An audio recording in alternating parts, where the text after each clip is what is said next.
Hi, my name is Aaron Weiss, and I'm partially the owner of this big bus behind me. And we use it in my band, Me Without You, to drive around the country and play shows. And for about the past 9 months or so, instead of putting diesel fuel into it, we've been running it off of waste vegetable oil that we get out back of restaurants that are throwing the stuff away. Now, there's a little bit of work involved in converting the bus so that it could run off of that, but basically any diesel engine is prepared to do this. You just have to make a few adjustments, and I'm going to show you exactly what those adjustments are. Over here there's a switch, it's the fuel selector. You can see it says diesel is up, grease is down. So we have it in the diesel position right now because we still run it partially off of diesel, especially in the cold weather. We want to start the bus on diesel, and then as we drive, we have a special tank, a second tank for the vegetable oil that heats up as we drive on the diesel. So when the vegetable oil gets warm enough, like on a day like today, it's probably in the 30s, you have to wait for the vegetable oil to get above 50 degrees for it to flow through the fuel lines correctly. So that's why we started on diesel in the cold weather and let it run and then heat up a little bit, and then we'll switch, just flick the switch down to grease, and that'll start drawing from the grease tank. And then we can drive grease the whole rest of the time. But then before you shut down the bus, you want to remember, switch back to diesel. Because if you have grease sitting in the fuel lines or sitting in the fuel injectors or in the fuel filters and it gets cold like it is now, then it'll be too thick to flow and you won't be able to start the bus back up. This bay is, as you can probably tell by the fact that it's a little dirtier than all the other ones, all the handprints and the smudges, is the vegetable oil bay. Now, this did not replace our diesel tank. We still have the diesel tank up front right where it always was, but this is sort of an auxiliary tank. It's 140 gallons total, split down the middle, 70 gallons on this side and 70 gallons on that side. This is a tank called the Nomad system, which was designed by a fellow named Charlie at Greasel Conversions in Missouri. And he's a great guy who really talked us through a lot of this and put the kit together for us and sent it out and even did a lot of the work installing it as well. So the reason he designed this split tank is for nomads like us, people who are in a different city every night and they don't have time to gather the vegetable oil and filter it at home and do all the work at a stationary place. If you take a look back here, you can't see it too well, but there's 3 lines, hoses coming out of the end of the tank. One is the fuel line, which goes out. The other 2 are antifreeze lines. So the coolant is rerouted from the engine, which is in the back of the bus, to go in and to go in a coil underneath the tank, and then to come out and go through the rest of the bus as usual. So it's really just utilizing the heat that's already in the bus. So as the bus heats up, the antifreeze heats up, that heats up the tank and the vegetable oil gets warm. So even if it's below 30 degrees or however cold it is outside, it'll raise the vegetable oil up to a temperature where it's actually hot to the touch, and it'll flow just as well as diesel. When you're getting it from the dumpsters out back of restaurants and taking it, it's got little bits of food in it or other kinds of it's just dirty. You know, you'll find chunks of fried chicken in there. You'll find French fries, sesame seeds, all sorts of things that obviously you don't want to put into your engine. So it goes through a number of filters before it actually gets into the regular bus lines. The first one is right here on our hose. This is the hose we use for gathering. If you look out back of many restaurants, particularly if you go to nicer restaurants, you can find really good vegetable oil in a big dumpster. But you probably want to stay away from the fast food places because they use the vegetable oil so much that by the time they throw it away, it's so dirty that you don't even want to put it in your engine. So if you don't want to put it in your engine, you probably don't want to be putting it into your body. So it's kind of beside the point, but I wouldn't recommend eating at any of those places. We don't even take the vegetable oil from there for our bus.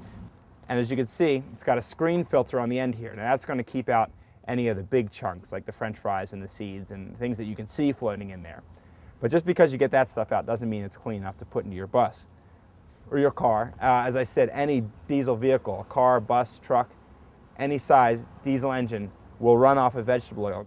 We've got an electric fuel pump, and this is our dispenser pump. So what we do is we suck it through that hose, and then it goes through another filter, which is we call a sock filter. So it goes through this one, and that'll get out finer particles that the screen won't catch, things you might not even see with your eye. This side of the tank is called our dirty tank, or our reserve tank. So we would pump the vegetable oil straight from the dumpster into the dirty side, and we would put it in here and fill that up. And then as we drive around, this side will heat up, and we can transfer it from here over to here, and it'll go much, much faster when it's warm. With the recent prices in fuel raising, diesel was averaging about $3 a gallon on our last tour, and we calculated that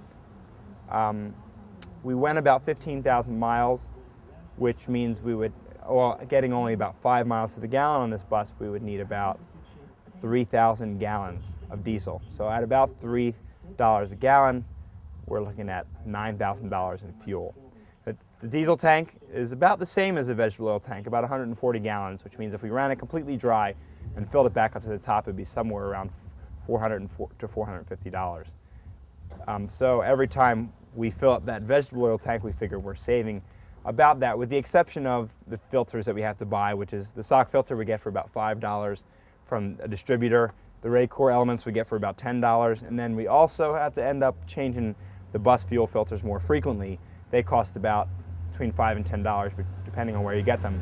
But we calculated the cost to be running vegetable oil, filtering it, about 15 to 20 cents a gallon.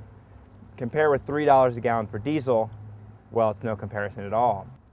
Boy, I always felt I had a hard time justifying riding around in such a big old bus and burning so much fuel and supporting that and continuing our dependency on this foreign oil that's obviously depleting, and from what I hear, depleting fairly rapidly. So I thought, man, the faster we can get out of supporting this mess, the better. And with the vegetable oil, what's good is this is something restaurants are throwing away. When they are done with it, they usually have to pay a recycling company to come and take it away. So we usually knock on the back door and we just say, hey, we're running our bus off of this stuff. We have an electric pump and a gathering hose. We'll take it away for free. And they're happy to get rid of it because usually they have to pay, probably not much, but when we're taking it for free and we tell them what they're doing, they're usually really excited about it. So we're doing the restaurant a favor. We're cutting our support, at least mostly, of the oil companies and all the shady business that surrounds that I don't even begin to understand. And yeah, it burns cleaner. It smells better as it's coming out. It kind of smells like a barbecue rather than that diesel exhaust, which is really nasty. And it's renewable. It's a resource that, unlike the petroleum, which is just going down, we could use all the vegetable oil there is in the world, and then we could just grow some more corn and grow some more soybeans, and we'd have some more. The benefits are just so many. To be honest, there are negative sides. It is dirty. It is messy. Doing this yourself, you're bound to make some mistakes. You're bound to clog up your engine. You're bound to get some bad grease. You're bound to find something that doesn't work. But to be honest, that's also been one of the best parts about it is learning to troubleshoot, learning how to fix our own problems. It's enabled us to maintain a touring lifestyle where we don't have to worry so much about money or be a slave to money.